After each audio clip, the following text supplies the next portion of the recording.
Okay. Something different, right? I got a good one for you this morning. We have a Nintendo Switch, the regular Switch, and it has a broken charging port. The charging port is actually extremely bent on this one, so we know it is the charging port, so we should be able to fix it. The only time I'm not able to fix these is if it's something else besides the charging port, such as the little chips behind the charging port. I tend to not work on those because they are very frustrating to swap out. I used to do it, but we stopped doing it. Just too much of a hassle and too much risk too. Too much risk, not enough reward, right? So something you always need to be careful of.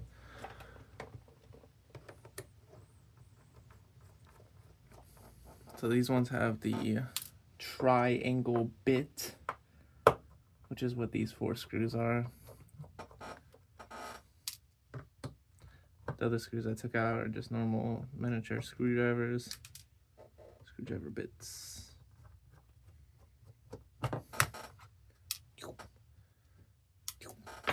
All right, we always check first. No SD card, and secondary, no game. All right, so there's also a screw in here. Yeah, almost forgot about that for a second, probably because I'm making the video.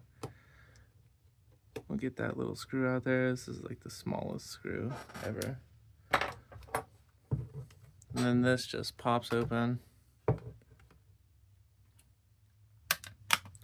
Oh, look, there's like dog hair or something in here. I'm gonna get that vacuumed out real quick. All right then, I got all that hair out. It's actually very strange to me how stuff gets inside of these, because it doesn't really have like vents and stuff like that, you know? I guess it has, but they're very small. It just doesn't make sense. I don't understand how stuff gets inside of these. But am I using the wrong bit? I sure am. I'm surprised I took out that first screw. But yeah. Huh. I guess if you use the right tool, it makes the job a lot easier, huh? I had a the funny thing is like I had this other screwdriver that I used for the past like 2 years, and I lost it. Don't know what I did with it, but it actually like demagnetized like quite some time ago, and so it actually take me longer to work on stuff. But I'd never like swapped it, so I never wanted to use a different screwdriver. You know, it's just strange to me. But now I have this screwdriver, which I've had for a long time, but I never really used it, and it's magnetized, so it actually does a way better job than my old crappy screwdriver, which I didn't realize was crappy until, of course, got rid of it, you know? So, first thing I always do, disconnect the battery here.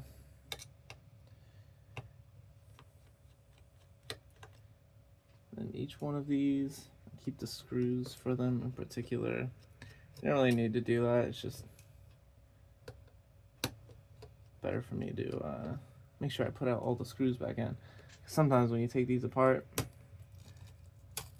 you forget to put some screws in, and because this is like multi-layer like setup, some of the screws will actually be underneath stuff that you've already screwed in, and when that happens, it's a real pain, because then you have to unscrew something that you just screwed in and take it completely apart again.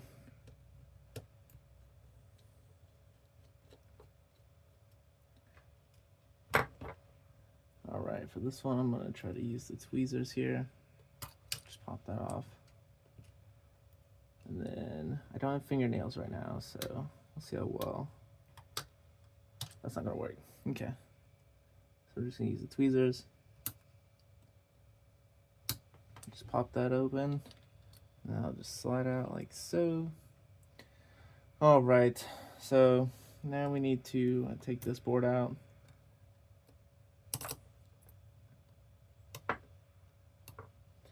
We're gonna open up all the little gates all over this.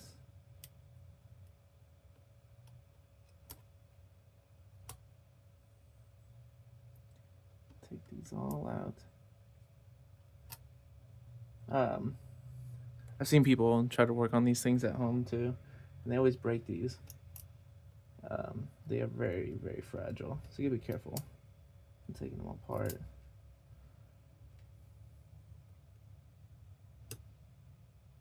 Especially these ones.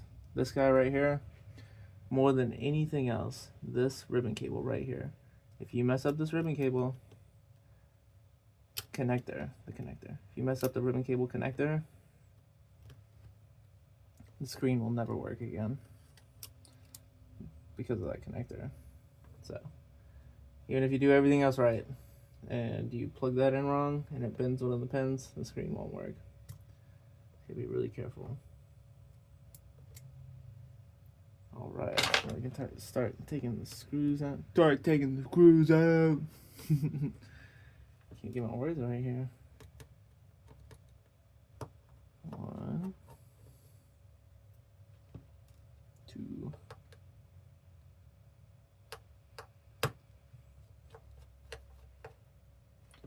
3,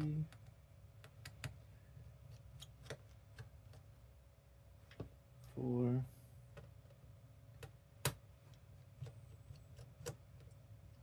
5, and these ones on the port here are longer and silver, so those ones are easy to remember where they go because they're different from the other ones. All right, when it comes to taking this board out, sometimes the fan gets in the way and you have to loosen the fan up. So we're gonna have to do this on this one, and it's just because like whenever they're installed, the fan can be installed just a little bit to the left, so you can just kind of like move it a little bit, and it should be able to, yeah, see, pops right out. It's crazy, right? Just that minuscule difference of just loosening those screws. Not even having to take them out.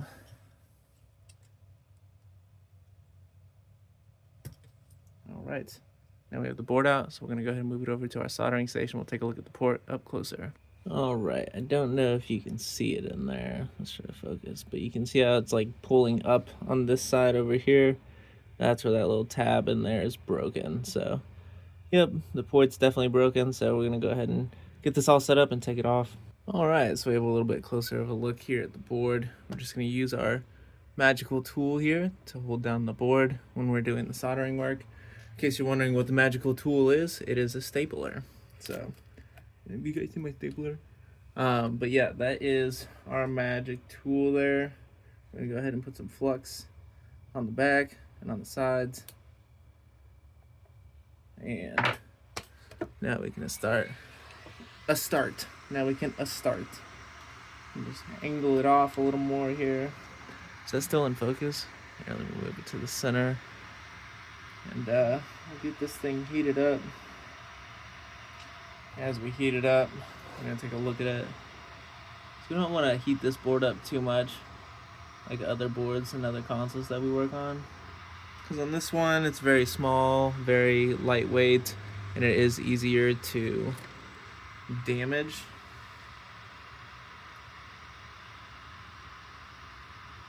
Yeah, we're just gonna heat that up.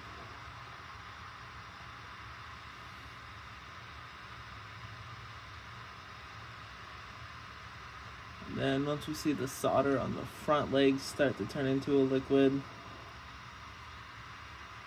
and then we'll be able to take it off like so. All right. Looks like a good, healthy environment. Oh, you can't even see. All right, I'm gonna have to zoom in. All right, forgive me for that last part when it got all blurry. I can't see when I'm doing the work here, but yep, we got the port off, and I suctioned out all of these little holes where the feet go, and then it, of course, took some solder off of the pads right here, so we'll have to add our own solder to these pads, which is kind of difficult, you know, because then it just wants to stick in these holes here because it's such a small area to work in. But hopefully we can just get that done without getting solder in the holes, because we don't want solder in the feet holes when putting the new port on because it's so easy to melt it. So we're gonna have to work very fast That's the key to working on these ones. Got to work very fast and use our own solder, because if we try to use the solder that's on here, it's just not going to work out. Alright, so I got new solder on those pads there. It's kind of hard to tell because the flux is built up right there, but I'm not going to clean that off because I need to use it to put the port back on. But you can just see that the pads, they don't look like flat anymore. They all look like even pillows, and that's how you know you have the solder on there right. We're going to go ahead and heat it up and put the new port on, or attempt it at least. Alright, so it's probably not going to stay focused because of the weird like light imbalance between the camera and what I'm doing, but I'm going to show you what we're doing real quick. I'm just going to throw this sucker on here, and real quick, push down, make sure everything looks secure, remove heat immediately. Alright, my hand might be in the way too of the camera, I'm not too sure, but if I keep the heat there,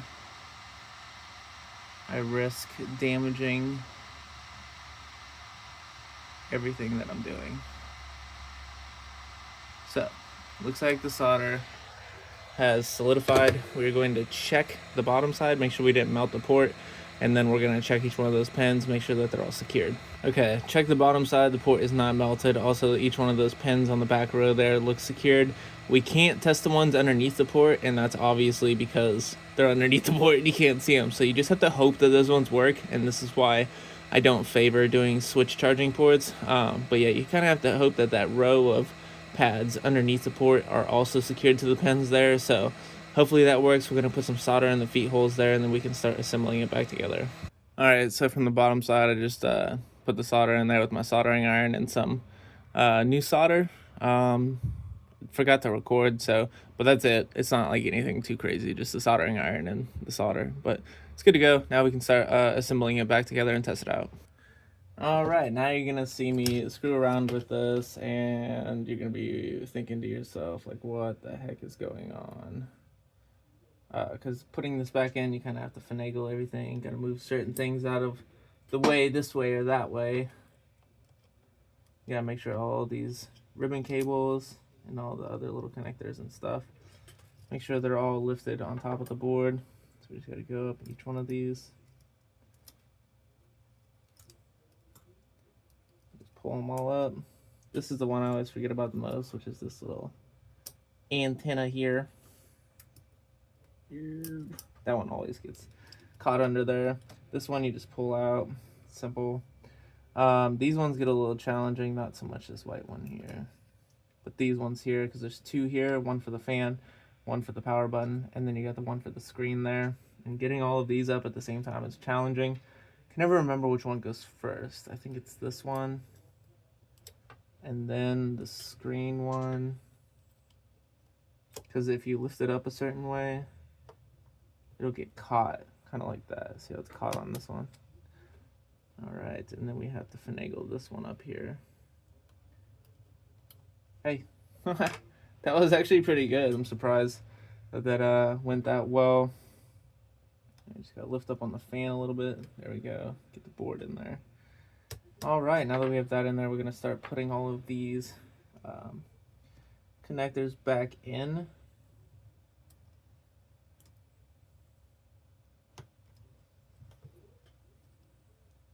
Oh, this one's so frustrating because it like wraps around, and every time you line it up inside this connector here, watch, because it doesn't sit flush with the board, it like sits up a little bit, and it's just so challenging. Alright, so now it's in, right? We're gonna release and try to push it in. It actually worked. Normally when I release it, like shoots it out again. So that just makes it extremely challenging to put in there. Right. Some of these I may have to use my fingers to try to push them down. These things are tricky, I'm telling you. And I've worked on a lot of these switches, and it took a long time for them to get easier. That's all I can say. See, this one, this little ribbon right here is frustrating because it bends and folds. So this one I have to use my finger and the tweezers, and I have to line it up like so. But like I said, it took a long time to figure out how to efficiently work on these. And it's just crazy to me because you have the large consoles, right? And the large consoles, I can get that in like 30 to 45 minutes. These ones take, and I'm pretty quick with this too, but usually they take like a minimum, I would say, of like an hour. Ugh. Yeah, this one's frustrating. We're gonna have to pull back right here. And oh, the gate is closed. We gotta open that back up. Line her up a little sideways there. There we go.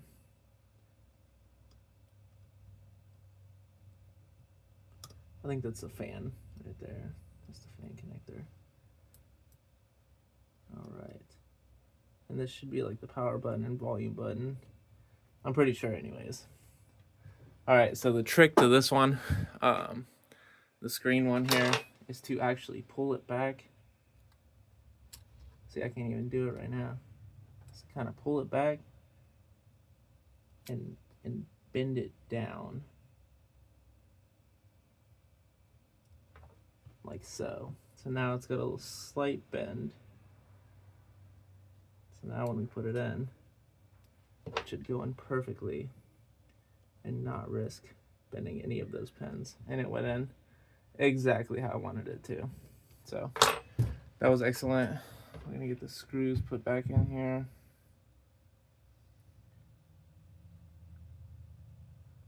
It might just because I'm filming. That might be why everything's working out. Usually when I film, everything doesn't work out, but we'll see. Don't want to say anything before we test out the charging port, of course. Because that is the main reason that we are working on this.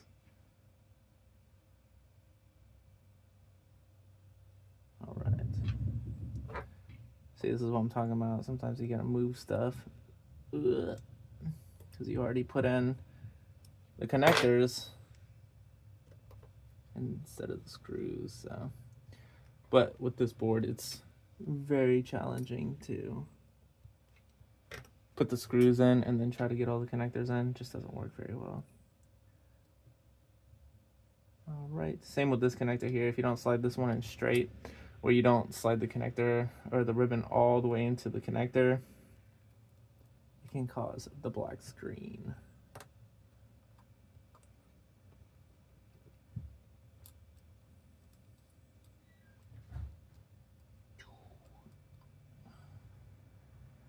It's funny because this video will probably be the longest out of any of the videos that I make.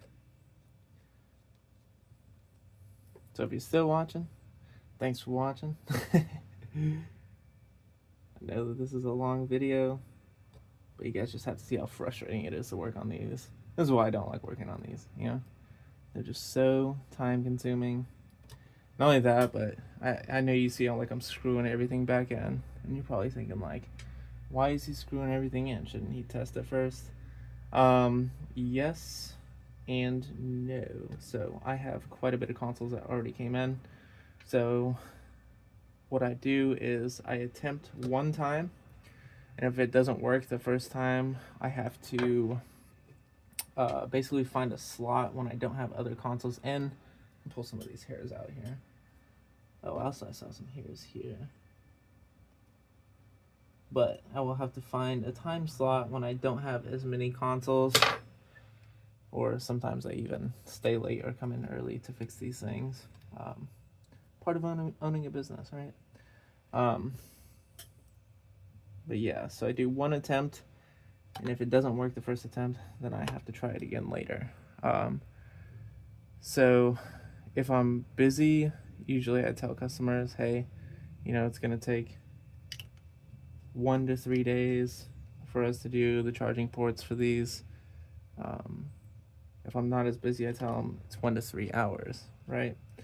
And I basically do that because it's overshooting on purpose. All right, we're gonna plug that up.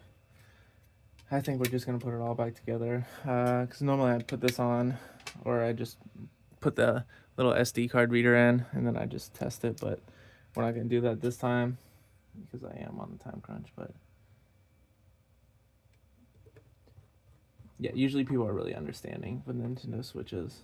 So, but then you have the people who are like, it ain't nothing, it's easy, it's only a little port inside of the Switch, and they make it sound like it's so easy. But as you've seen in this video, it is not easy at all. And it's very time consuming. I had this guy try to tell me, it ain't gonna take nothing but like 15-20 minutes. He told me that. And it's like, yeah, no, it's gonna take a lot more than 15 to 20 minutes. I was like, yeah, I'm pretty quick with these. And even I can't get one done in 15 to 20 minutes. Like, that's absurd. I mean, even recording wise, right now we're at like 20 minutes. I believe, yes.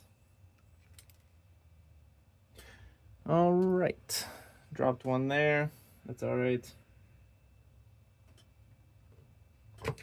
We just need enough screws to hold this back plate in. No, I'm not gonna go searching for that screw. It is not needed. It is one screw. Oh, that's terrible. We're gonna find you. Blah blah blah. We're gonna do this.